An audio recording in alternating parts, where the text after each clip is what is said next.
What's up, y'all? Welcome. You know what? I was shooting a 9-part series talking about modern men and modern women. The series was primarily me talking to men about women. I forgot I was shooting it. Yeah, I forgot I was filming it. I'm about over it, man. But I've been laying down, man. I got this thing, right, where I be trying to go to sleep at the end of the day and I can't get to sleep. Because I be thinking about all sorts of things. Most of it's negative. But the stuff be keeping me up for anywhere at night. I be trying to go to sleep and I be thinking about too many things so I can't get to sleep when I want to. So I figured I'd get my fat butt up and shoot a couple videos. Alright, so that's what I'm about to do. Now, the final part to my 9-part series is going to be men need to help men. And I forgot I was shooting it, so I haven't been thinking much about it. But it has crossed my mind a few times. Now, what I'm going to do is this isn't part 9. This is an intermediate. This is an intercession. It's related though. I want to talk to y'all women. I want to help y'all out. I be trying to help y'all out, right? Because I'm used to dealing with adults. So I'm not going to sit up here and let nobody blame me for something that isn't my fault, which a lot of women do. A lot of women want to blame men for almost everything. No matter what happens, it's somehow, some way a man's fault. But you're an adult. All I can do is tell you something. And you're going to have to do what you want to do from there, all right? So what I want to tell you women, which is what I have told other women, is that your sexual history does matter. Because we know about codes and laws from the street. Yeah, law is you can't turn a hoe into a housewife. We know there's a lot of cats out here that cleaning from the streets and they thugs and all this and all that. But they probably can be. They probably are. They probably are thugs and all that. But you just can't turn a hoe into a housewife. And that's what these dudes be doing. They be wifing up well-known sluts, trying to live with the broad and all that, kissing her in the mouth. Ugh. Anywho's, listen. I'm trying to tell you women, y'all do live under some double standards. And this is one of them. Because y'all make it a double standard, all right? Now, you women, y'all sexual history and y'all past and what kind of men you've been with, it does matter if you want you a good man. Now, the problem is that when folks think about good men or when women think about good men, they actually throw money into the equation. What's wrong with a solid dude who works a regular job but has good morals and character and integrity? What's wrong with you getting with a responsible man who works a regular job? Why does he have to have so much in order for him to be good? Why does materialism have to be a defining factor in whether or not a man is good or not, right? Because y'all make it so. Now, I told you can't turn a hoe into a housewife. And then the double standard is that a man could be out here doing whatever he want to do with his penis. And y'all women just keep lining up to try to get with that man. But then if a man doesn't want to get a woman who is out here doing whatever she wants to do with her coochie, and then men aren't lining up to get with her, then y'all say it's a double standard. That's because y'all make it that way. Okay? Good men, actually really good men, haven't been around a block like that. Yeah, y'all think that a lot of men sleep around. Most men don't get around like that. Okay? Shoot. Almost nobody's virgins these days. Where the virgins at? So let's not talk about virginity now. But a good man, he don't stick his penis in every woman he get a chance to. A good man, he doesn't have a high body count. That's a thing that y'all women get crooked.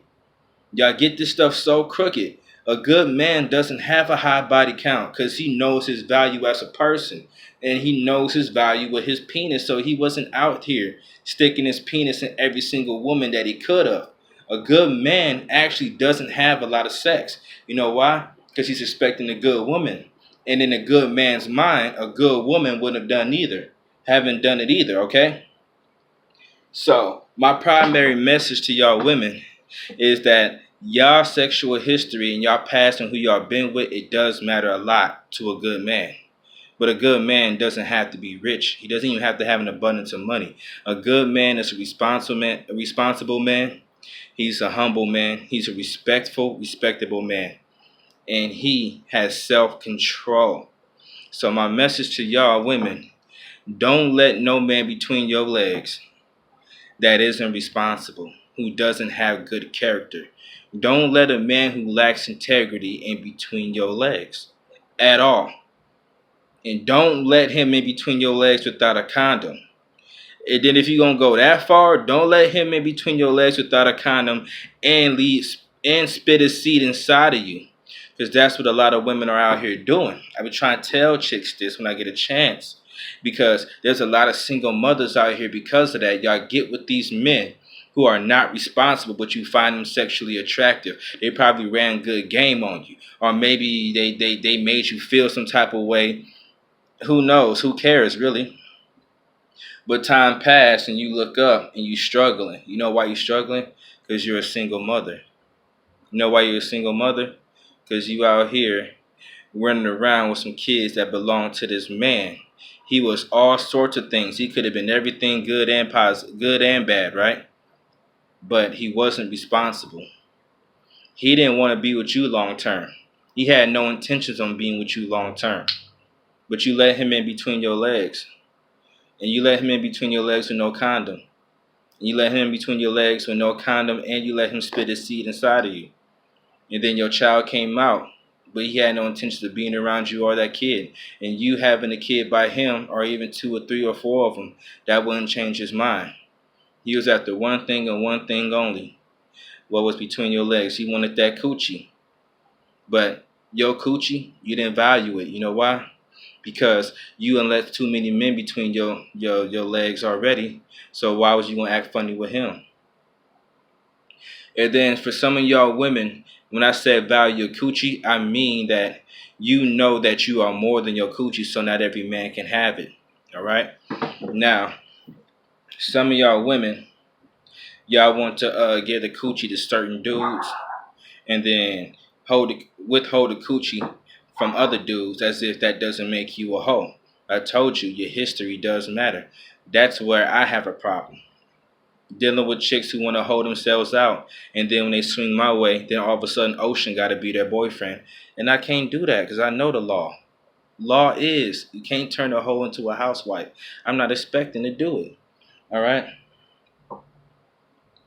But y'all women, some of y'all, I said to value your coochie, but don't overvalue it, because with us men, we know in general that a woman who overvalues her coochie means she devalues herself on a personal level.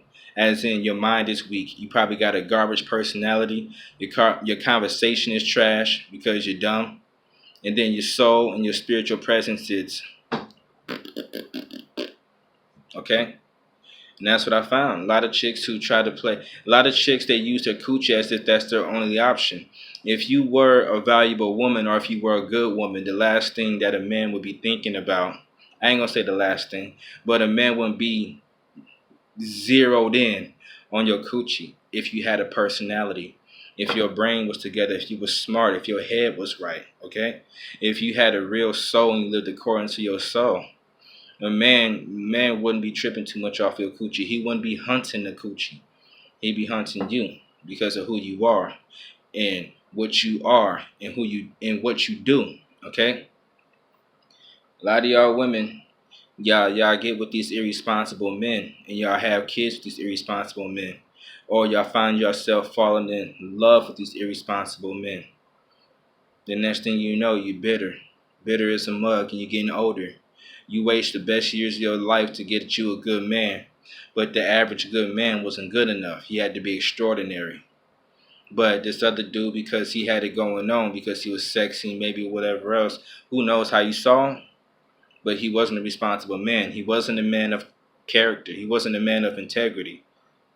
But that's who you let between your legs. Now look at you. Now you have a hard time even getting with a good man. You know why?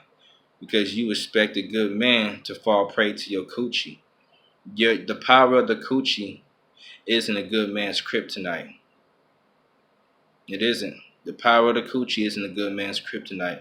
You cannot put a good man into submission with the power of the coochie. That works for those weak men, those irresponsible men, those men without character, without integrity. I just want to let y'all women know that because I'm about over it. I'm about to shoot part 9 of 9, telling men that we need to help men out. Then after that, I don't plan to even speak about this that often. I'll talk about it in my personal life if it pops up. But as far as my feelings on the relationship between men and women, modern men and modern women, I think I said enough. And then personally, in my life, I'm not expecting much. Like really, I'm not expecting nothing to happen for me personally. You know? So it's not that beneficial for me to speak on these things after it. All right? But this isn't part. I'm letting y'all women know. I'm just trying to put y'all on game. Okay? Your sexual history does matter. Outro.